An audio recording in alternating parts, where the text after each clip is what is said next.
I feel like standalones are just, they're needed in someone's TBR because, you know, going on to series, like even if it's a duology, it's a commitment and we don't have that time.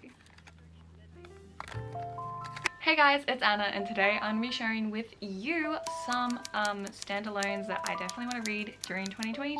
If you've read any of these and have loved them, I definitely want to hear it down below. But without further ado, let's go ahead and get on to the video. Firstly, I'm going to read Ninth House by Leigh Bardugo, and I really am excited to read this one. It's definitely been on my TBR for a long time, so I definitely need to read this one this year.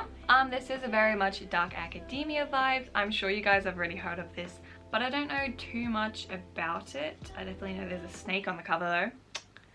How original.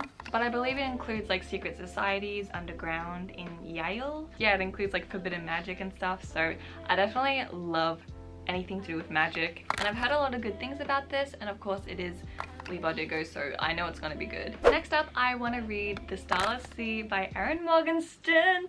Oh my gosh. I know that this might be similar, or at least like similar vibes to my favorite book, which is Strange the Dreamer, and I'm also gonna get that as a book mail. I've never got book mail before, so I'm so excited to finally reread it again. But I can't wait to read this one because I've heard such good things about it and I know it's gonna be great. So this book starts with the main character Zachary, and he stumbles across a like forbidden sort of secret library, and he finds books which contain things that have happened in his life, and he basically spirals into like a huge labyrinth of adventures in the secret world. And I just love the whole idea of it, and I just can't wait for her writing to shine through, because The Night Circus, which is one of her other books, was beautiful and her description was amazing. But yeah, I am so excited for this one. I don't know too much about it, which is good because I like to go into a novel, especially if it's a standalone, without any clues, without any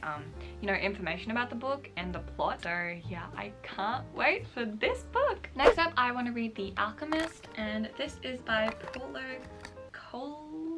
Coelho. I cannot pronounce for my life. But this book I don't really know too much about. It definitely kind of gives me vibes of Narnia and The Little Prince for some reason. I'm not sure why, but look how pretty the cover is, can I just say. It follows a shepherd boy who travels from his homeland in Spain to Egypt, I believe, in search of a treasure, and he meets a lot of people along the way which give him a lot of wisdom. And I just can't wait to see like the message of this book, and I just felt like a connection with it because every single time, I tell you, every single time I went to the bookstore, I saw this beautiful book and I just like wondered what it was about. I have a feeling it might be like my favorite book this year. It's just my book tingles. Book tingles? What?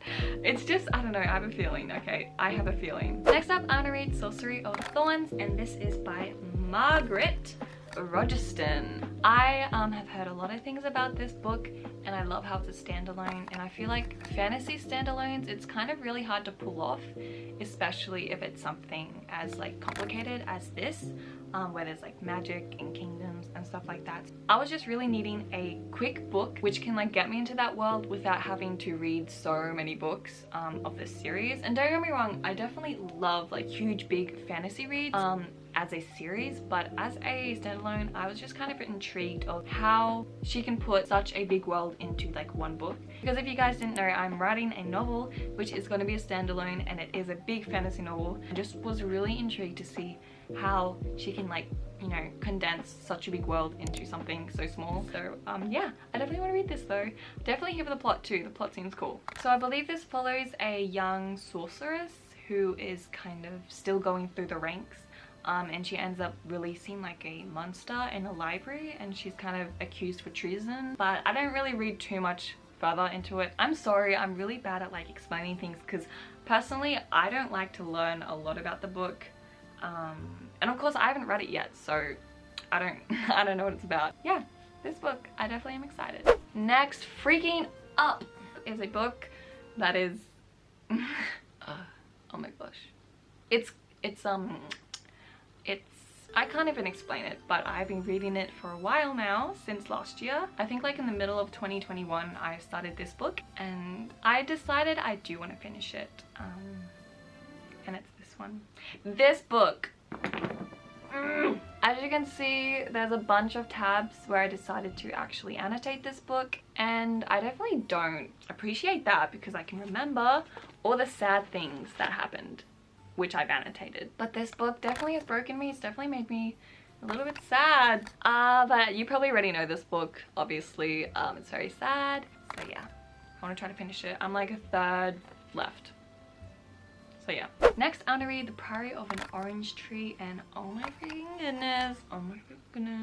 I know she's an amazing author. I'm pretty sure she also wrote The Poppy War, A Poppy War. I definitely need to get into that series because I've heard so many good things about it, and I love a good war story. Hurrah!